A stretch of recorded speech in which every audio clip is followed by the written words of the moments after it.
In this video, I will show you how to set up RustDesk server. So the first thing you need to do is go to Google and search for RustDesk, and then after that click on RustDesk, and then you will see the download here.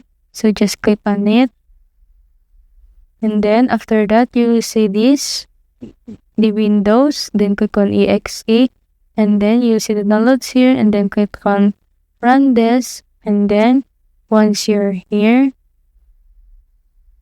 just click on 3 dots, and then after that click on Network, and then click on ID Relay Server, and then type your ID server here, type your relay server here, and then for that type API server, and then the rest, and then after that click on OK. So that's how you set up the RustDesk server.